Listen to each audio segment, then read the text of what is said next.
देखो उसमें लिखा हुआ है कि इतना भर हुआ रहा होता तब भी गनीमत होती, लेकिन आदमी नाम की इस जीव की सब कुछ समेट लेने की भूख यहीं पूरी नहीं हुई।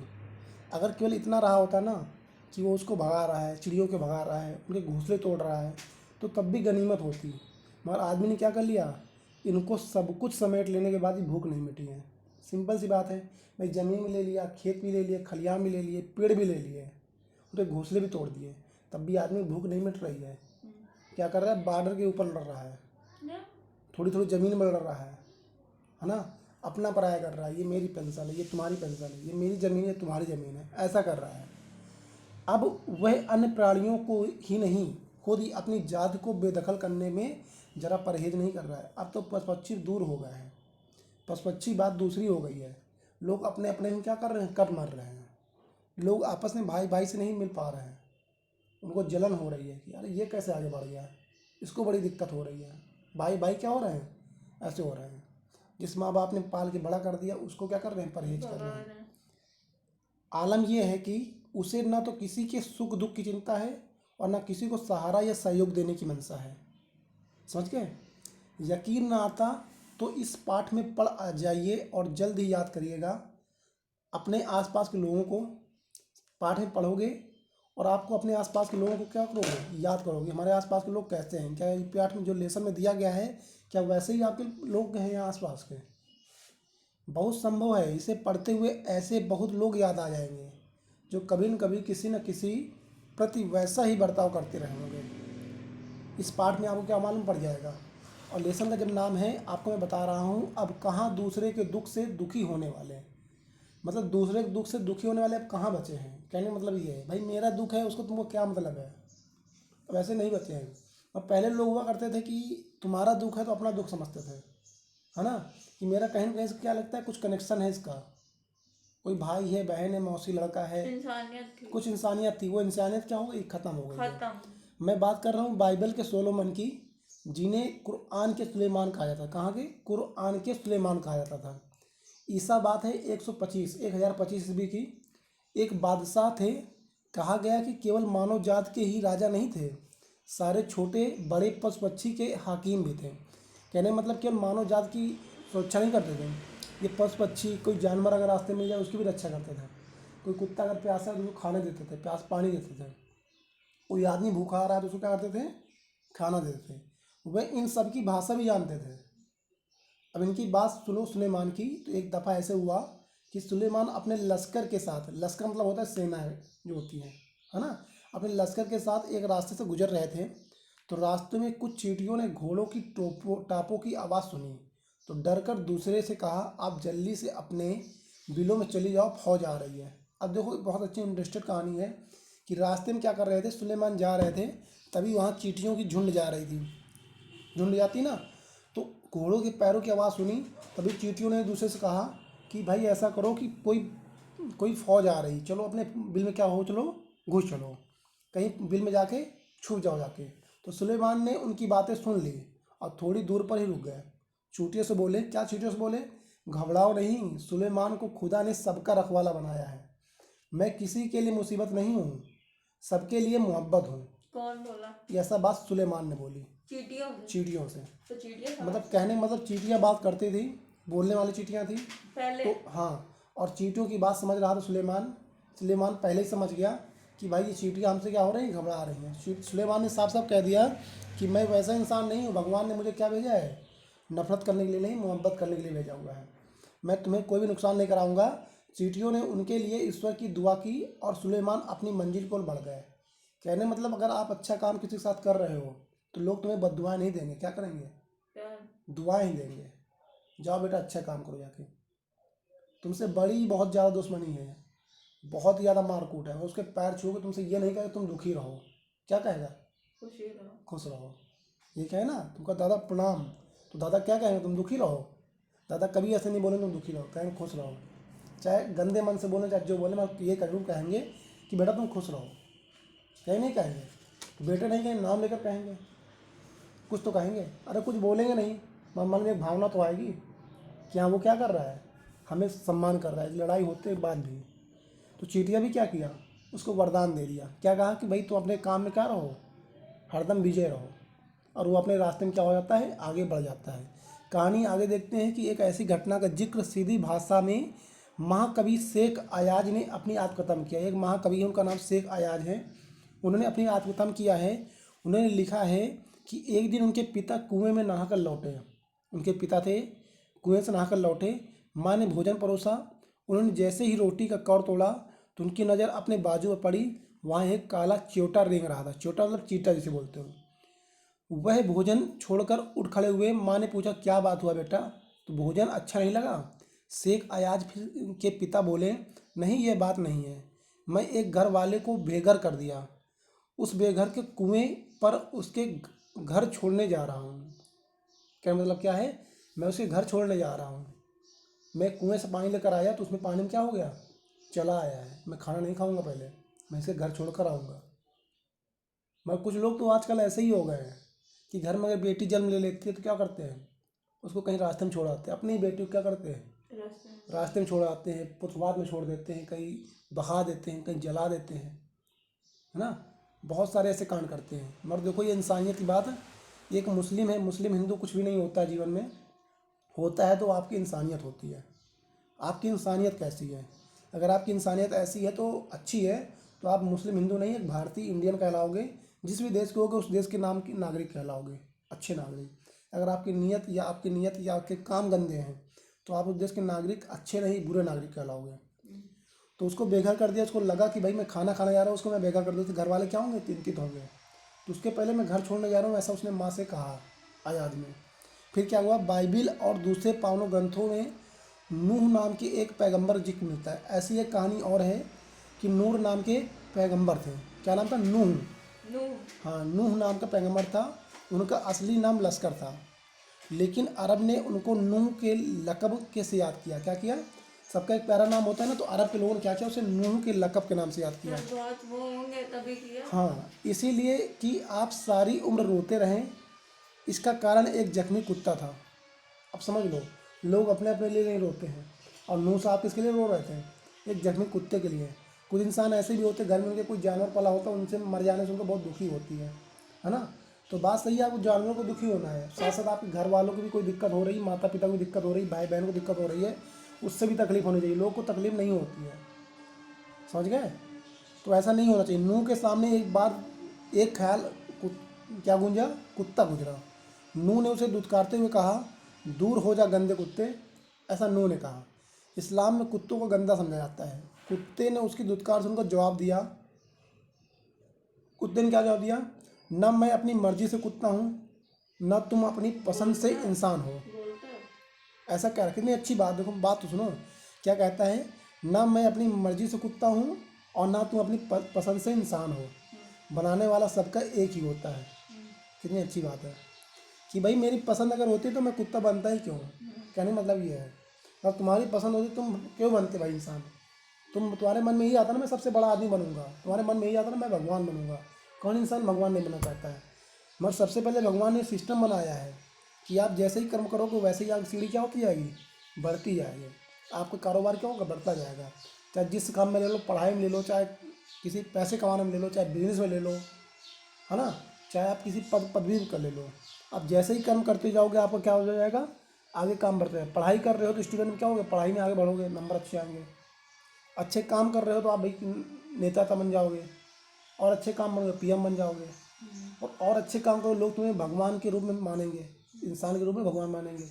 ठीक है, देखो इसमें लिखा हुआ है, मिट्टी से मिट्टी मिले, सुनना पूरी बात, मिट्टी से मिट्टी मिले, खोखे सभी निशान, किसमें कितना कौन है, कैसे हो पहचान। कितनी बार भाई, मिट्टी से मिट्टी मिले, खोखे सभी निशान, और किसमें कितना कौन है, कौन कैसे हो पहचान। मतलब क्या। कहने मतलब मिट्टी से मिट्टी मिल जाती है भाई। यहाँ मिट्टी रखी, यहाँ मिट्टी रखी है, दोनों मिट्टी क्या होती है, दो खेत की मिट्टियाँ हैं, एक खेत ए है एक खेत बी है। दोनों खेत की मिट्टी अगर मिला दें तो तुम पहचान कर पाओगे कि कौन मिट्टी कौन सा है ना। और हम कैसे पहचाने किसमें कितना कौन सा, मतलब पहचान कैसे मालूम पड़े किसमें इंसानियत है। इंसान तो सभी हैं, और इन्हीं इंसानों में कोई एक ऐसा बहुत अच्छा इंसान है, कोई बहुत ख़राब इंसान है। समझ गए, तो मैं कैसे पहचानूँ। अब मैं कैसा जानूँ कि मैं कुत्ता हूँ तुम इंसान हो? तुम्हारे अंदर कुछ ऐसे काम होंगे जिसकी वजह से तुम कुत्ते हो, इंसान होते भी क्या हो, कुत्ते हो। अब मैं कुत्ता हुआ तो अभी कुछ ऐसा काम कर दूंगा कि मैं कुत्ता होते हुए क्या हूँ, इंसान। इंसान हूँ। बात समझ में ही नहीं आई? तो देखो कितनी अच्छी बात उसने कही है कि मिट्टी से मिट्टी मिले खो के सभी निशान, किसमें कितना कौन है कैसे हो पहचान। नूह ने जब उसकी बात सुनी और दुखी हो मुद्दत तक रोते रहे। उसकी बात सुनी तो क्या हुआ, उन्हें बड़ी तकलीफ हुई कि मैंने बहुत गलत कह दिया और ये बात हमको बहुत सही कह रहा है। नूह क्या करने लगे, रोने लगे। महाभारत में ऐसी कहानी और है, युधिष्ठिर का जो अंत तक साथ निभाता नजर आ रहा है वह भी पितात्मक रूप से कुत्ता ही था। ठीक है, महाभारत की बात करें तो युधिष्ठिर एक योद्धा थे, उनका जो साथ निभा रहा था वो कौन था, कुत्ता ही था। सब साथ छोड़ते गए लेकिन वो एकांत को शांत कर रहा हिंदी था। ऐसे लगती जैसे दो बुड्ढे बैठ के बातें कर रहे हैं। मज़ा आती ना। ऐसे बुड्ढों की पंचायत नहीं होती है, सब हिंदी वाली ही होती है। बिल्कुल सही बात है, मैं ऐसे हिंदी आपको बताऊंगा भी कि मज़ा आएगी आपको। दुनिया में कैसे वजूद आई, पहले क्या थी, बिंद में इसकी यात्रा शुरू हुई, इन प्रश्नों के उत्तर विज्ञान में अपनी तरह से दे देता है। दुनिया, बात भाई सिंपल सी बात है, अगर पूछो दुनिया कैसे किसके वजूद से आई तो लोग कहेंगे साइंस सबसे आगे है। पहले क्या था, तो पहले क्या था, साइंस ही था, है ना। सब लोग क्या करते हैं, इसकी यात्रा कहाँ से शुरू हुई, साइंस से ही शुरू थी। लोग साइंस से खोजना चालू कर दिया था और लोग को मालूम पड़ गया था। ठीक है, सब लोग अपनी अपनी क्या करते हैं, बता सुनाते हैं कि भाई दुनिया ऐसे स्टार्ट हुई, दुनिया ऐसे ख़त्म होने वाली है, दुनिया ऐसे चल रही है। धार्मिक ग्रंथ में अपनी तरह से है भाई, अलग अलग धर्म में जाओगे, जैसे मैं हिंदू धर्म में गया तो रामायण वेद गीता में अलग दिया गया है, मुस्लिम में गया कुरान में अलग दिया गया है, ईसाई में दिया, सिख में गया तो बाइबिल और उसमें अलग दिया ग्रंथ साहिब में अलग दिया गया है। सर, एक ही जगह बनी है तो अलग अलग क्यों दिया? तो कहने का मतलब धर्म लोग क्या अलग अलग है ना। अगर लोग एक ही धर्म कह दें कि भाई मैं सब इंडियन हूँ, ना मैं सिख हूँ, ना मैं हिंदू, ना मुस्लिम हूँ, ना मैं नीचा हूँ, ना ऊंचा हूँ, मैं सब क्या हूँ, एक हूँ। मैं इंडियन हूँ। कब ऐसा बोलते हैं, जब हम लोग विदेश जाते हैं ना, तुम भैया कौन हो, ये तो नहीं कहते कि हम भाई हम चमार जात के हैं, हम ब्राह्मण जात हिंदू जात के हैं, हम बनिया हैं, हम ठाकुर हैं, ऐसा नहीं बोलते ना। क्या कहते हैं, हम भाई इंडियन हैं, बोलते नहीं बोलते। भाई विदेश जाओगे पूछेंगे कि भाई तुम कहाँ से आए हो, मैं इंडियन है। कभी ऐसा कहते हो क्या? मगर यही समाज में अगर हम कहीं जाते हैं तो पूछते भाई तुम कौन हो, तो कहते नहीं मैं ब्राह्मण हूँ, ठप्पा लगा लिए ब्राह्मण हो। हाँ। और फिर फॉरेन जाएंगे तो लेकिन इंडियन नहीं है हम। तो ऐसा अगर काम सब जगह हो जाए ना, कितना बढ़िया हो जाए। सब लोग क्या हम करें, फ्रांस के हैं तो हम फ्रांस के, इंडियन है तो इंडियन। हाँ सबके आगे पीछे कुछ ना लगे, क्या लगे, CM Indian, Muskan Indian, Mudit Indian, Rajiv Indian, Manmohan Singh Indian, कितना बढ़िया लगे, है ना। कोई जाति वो नहीं है, ऐसा होना चाहिए। संसार की रचना भले ही कैसे हुई हो लेकिन धरती किसी एक की नहीं है। पक्षी, मानव, पशु, नदी, पर्वत, समंदर आदि इससे बराबर हिस्सेदार हैं, केवल हम ही हिस्सेदार नहीं हैं। और ये यह तो और पीके बात की है बात कि हो गई, हाँ, पीके। ये और बात है कि इस हिस्से में मानव जाति ने अपनी बुद्धि से बड़ी बड़ी दीवारें खड़ी कर दी हैं।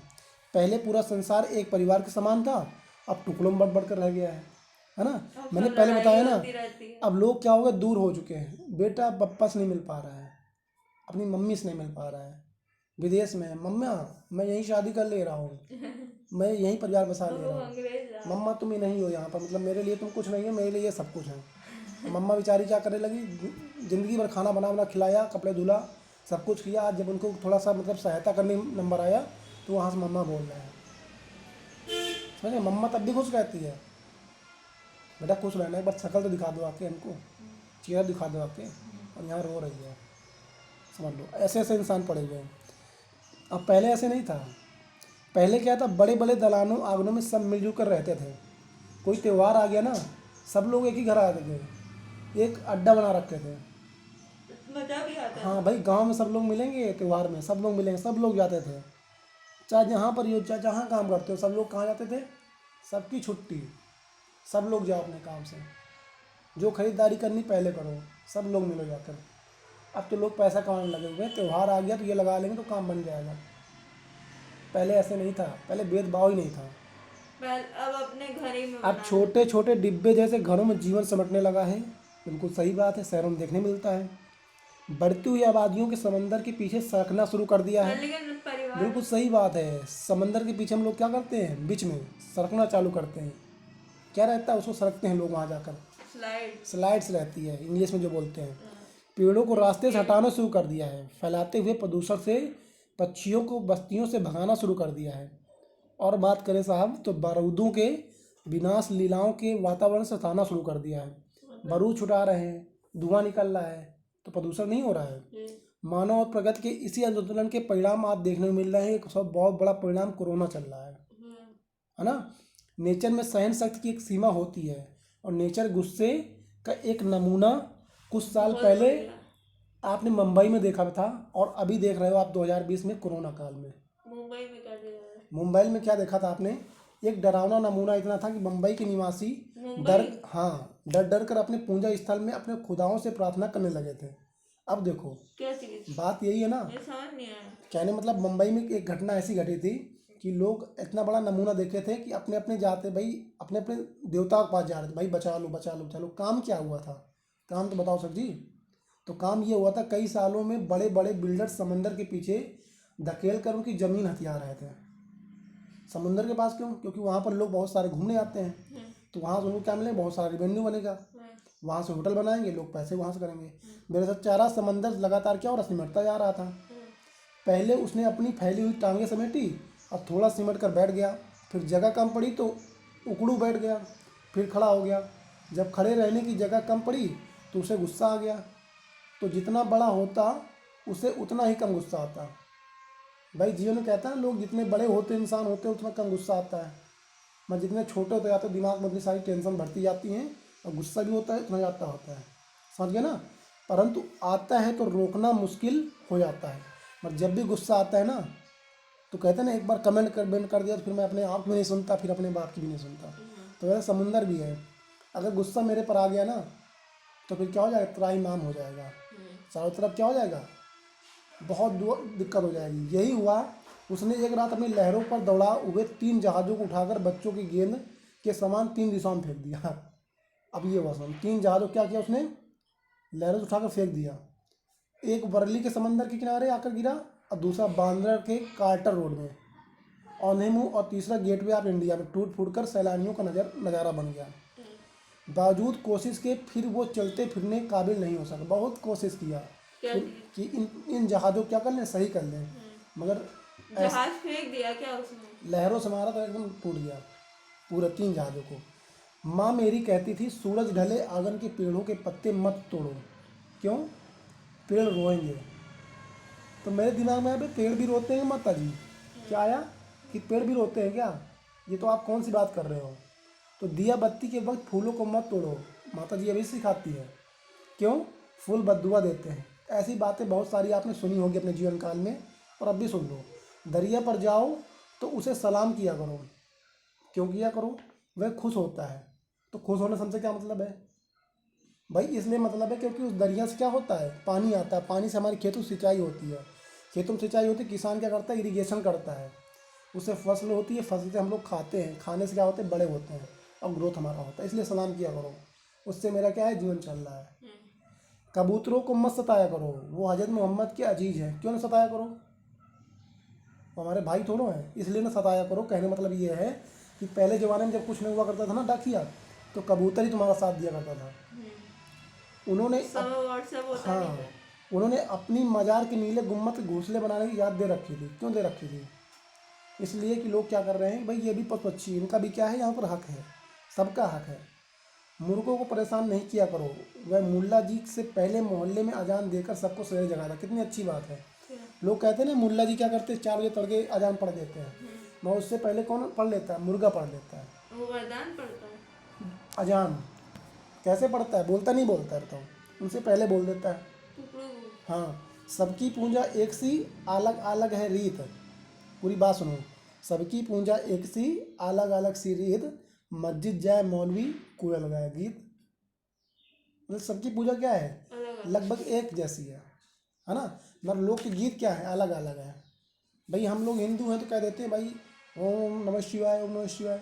मुस्लिम है तो या हल्ला ऊपर बोल देते हैं, है ना, ये सारी चीज़ बोल देते हैं। ग्वालियर में हमारा एक मकान था, उस मकान में दलान में 2 रोशनदान थे, उसमें एक कबूतर के जोड़े घोंसला बना दिया था। एक बार बिल्ली ने उचक कर एक अंडा तोड़ दिया, ठीक है। तो मेरी माँ ने देखा, उसे दुख हुआ। क्यों दुख हुआ? उसने स्टूल में चढ़कर दूसरे अंडे को बचाने की कोशिश की, लेकिन इस कोशिश में दूसरा अंडा भी उसी के हाथ से गिरकर टूट गया। कबूतर क्या हो गया, परेशानी में इधर उधर फड़फड़ा रहे थे। उनकी आंखों में दुख देखी मेरी माँ की आंखों में आंसू आ गए। उस गुनाह को खुदा से मुआफ़ कराने के लिए उसने पूरे दिन रोज़ा रखा, खाना नहीं खाया। दिन भर कुछ खाया पिया नहीं, सिर्फ रोती रही और बार बार नमाज पढ़कर खुदा से इस गलती की मुआफ़ करने लगी, दुआ मांगने लगी। क्या मांगने लगी? कि भैया मुझे माफ़ कर दो, मालिक क्या कर दो, मुझे माफ़ कर दो, मेरे से गलती हो गई, मैं तो उसको बचाने गई थी, वो गलती क्या हो गई, और गलती से मुझे क्या होगा, अंडा वो मेरी हाथों में फिसल गया और टूट गया। ग्वालियर से बम्बई की दूरी संसार में काफ़ी कुछ बदल दिया। बरसोवा में जहाँ आज मेरा घर है, पहले यहाँ तक दूर तक जंगल था, पेड़ में परिंदे थे, दूसरे जानवर थे। अब यहाँ समंदर किनारे लंबी चौड़ी बस्तियाँ बन गई हैं। इस बस्ती में न जाने कितने परिंदे चरिंदों से उनका घर छीन लिया गया। इसमें से कुछ शहर छोड़कर चले गए, जो नहीं जा सके उनको यहाँ वहाँ डेरा डाल दिया गया। इसमें से कुछ 2 कबूतर मेरे फ्लैट में एक मचान के घोंसले बना लिया था, है ना। बच्चे अब उसके क्या थे, भी छोटे थे। उनके खिलाने पिलाने की जिम्मेदारी अभी बड़े कबूतरों की ही थी। वो दिन में कई बार आते जाते, और क्योंकि आए जाए, आखिर उनका भी घर है ना, क्यों ना आ जाए भाई, उन्होंने घोंसला बना रखा है, क्यों, मेरा घर थोड़ा है, उनका भी घर है ना। अब क्या है, लेकिन उनके आने जाने से हमें परेशानी भी होती है। क्यों होती है? वे कभी कभी चीज़ को गिराकर तोड़ देते हैं, कभी मेरी लाइब्रेरी में घुसकर कबीर का मिर्ज़ा गालिब सताने लगते हैं। इस रोज़ रोज़ की परेशानी से तंग आकर मेरी पत्नी ने उस जगह उनका आशियाना था एक जाली लगा दी, उनके बच्चों को दूसरी जगह कर दिया और उनके आने की खिड़कियों को ही बंद कर दिया। खिड़की के बाहर दोनों कबूतर रात भर खामोश और उदास बैठे रहते हैं, मगर अपना तो सोलोमेन है और ना उसकी जुबान को समझकर उसकी दुख बांटने वाला और कोई। ठीक है, इनके दुखों को सारी रात नमाजे में काटे, समझ गए।